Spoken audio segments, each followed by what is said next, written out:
നമസ്കാരം, news prime മലയാളത്തിലേക്ക് സ്വാഗതം. കോൺഗ്രസ് നേതൃത്വത്തെ വാർത്തെടുക്കേണ്ടതായുണ്ട് എന്ന പൊതുവായ ആവശ്യം എല്ലാ സംസ്ഥാനങ്ങളിൽ നിന്നും ഉയർന്നു കേൾക്കുകയാണ്. കർണാടകയിലെ ഒരു പരിപാടിയിൽ പങ്കെടുക്കാൻ കോൺഗ്രസിൻ്റെ അധ്യക്ഷനായ ഖാർഗെ അതിൽ സംസാരിക്കവേ ഡി കെ അനുകൂലികൾ, അതായത് മുഖ്യമന്ത്രിയായ ഡി കെ ശിവകുമാറിൻ്റെ അനുകൂലികൾ ഡി കെ എന്ന് പുറക്കെ വിളിക്കുമ്പോൾ അതിൽ അസ്വസ്ഥനാകുന്ന ഒരു വ്യക്തിയാണ് കാണുന്നത്. മല്ലികാർജുൻ ഖാർഗെ മനസ്സിലാക്കേണ്ട അദ്ദേഹം ജനപ്രിയനൊന്നുമല്ല. അദ്ദേഹം ഗാന്ധി കുടുംബവുമായി വലിയ രീതിയിൽ രമ്യതയിൽ പോകുന്നതിൻ്റെ പേരിൽ അദ്ദേഹത്തെ ആക്കി അല്ലെങ്കിൽ അധ്യക്ഷ സ്ഥാനത്തേക്ക് കൊണ്ടുവന്നു എന്നതൊഴിച്ചാൽ ശശി തരൂറിൻ്റെ അത്ര പോലും ജനപ്രിയനല്ല. ശശി തരൂർ ഖാർഗെക്കെതിരെ മത്സരിക്കുമ്പോൾ പല താപ്പാനകളും ശശി തരൂറിനെ ഒതുക്കാൻ വേണ്ടി പരമാവധി കളിച്ചു എന്നുള്ളത് നമുക്കെല്ലാവർക്കും അറിയാം. ജനാധിപത്യ രീതിയിൽ തിരഞ്ഞെടുപ്പായതുകൊണ്ട് തന്നെ ഖാർഗെക്ക് കൂടുതൽ പിന്തുണ കിട്ടാനുള്ള സാധ്യതകൾ പല രീതിയിലും കോൺഗ്രസ് നേതൃത്വം ആലോചിച്ച് കരുതിക്കൂട്ടി തന്നെയാണ് ആ പ്ലാനുമായി മുന്നോട്ട് പോയതും തരൂറിനെ പരാജയപ്പെടുത്തി ഖാർഗെ അധ്യക്ഷ സ്ഥാനത്തേക്ക് എത്തിയതും. എന്നാൽ ഖാർഗെ മനസ്സിലാക്കേണ്ടത് അദ്ദേഹത്തിന് കിട്ടിയിരിക്കുന്ന ഈ അധ്യക്ഷ സ്ഥാനം കോൺഗ്രസിന് ഏതെങ്കിലും രീതിയിൽ ഉപയോഗപ്രദമാകുന്നുണ്ടോ എന്നുള്ളതാണ്. കോൺഗ്രസിന് ഉപയോഗപ്രദമായില്ലെങ്കിൽ തീർച്ചയായും അത് മാറ്റപ്പെടേണ്ടത് തന്നെയാണ്. ശശി തരൂറിനെ പോലുള്ള വ്യക്തികൾ, അദ്ദേഹം കേരളത്തിൽ ഒതുങ്ങുന്ന ഒരു വ്യക്തിയല്ല. അദ്ദേഹം ഇന്ത്യൻ രാഷ്ട്രീയത്തിൽ നിർണായക ഏട് തന്നെയാണ്. UN സെക്രട്ടറി ജനറൽ സ്ഥാനത്തേക്ക് മത്സരിച്ച് പരാജയപ്പെട്ട് അണ്ടർ സെക്രട്ടറിയായി ചുമതല വഹിച്ച ഒരു വ്യക്തി. അദ്ദേഹത്തിനെ സംബന്ധിച്ചിടത്തോളം ഈ രാജ്യത്ത് കോൺഗ്രസ് ഏതൊക്കെ രീതിയിൽ പ്രവർത്തിച്ചാൽ BJPയോട് കിടപിടിക്കാമെന്ന് നന്നായി അറിയുന്നൊരു വ്യക്തി. അദ്ദേഹം എന്തുകൊണ്ട് ആ അധ്യക്ഷ സ്ഥാനത്തേക്ക് വരുന്നില്ല?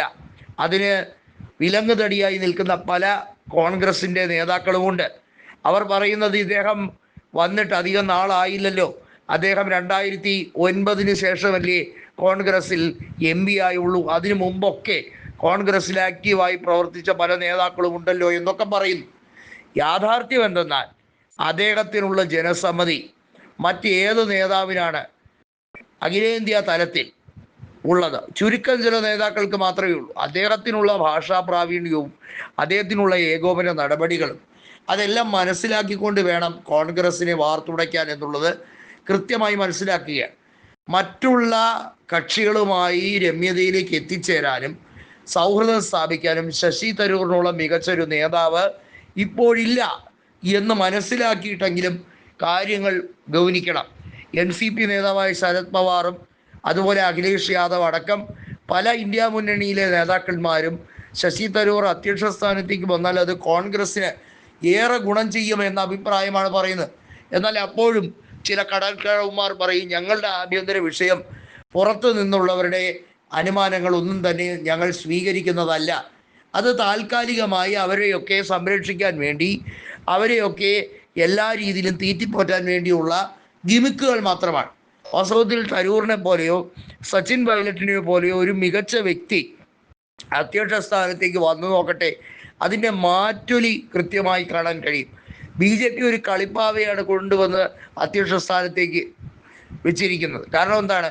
മോദിയും അമിത്ഷായും ആവുന്നിടത്തോളം കാലം, അവരാൽ കഴിയുന്നിടത്തോളം കാലം ആ പാർട്ടിയെ മുന്നോട്ട് കൊണ്ടുപോവുക, എല്ലാ നേട്ടങ്ങളും 2 വ്യക്തികളിലേക്കാക്കി ചുരുക്കുക, അതിനുവേണ്ടിയുള്ള നീക്കമാണ്.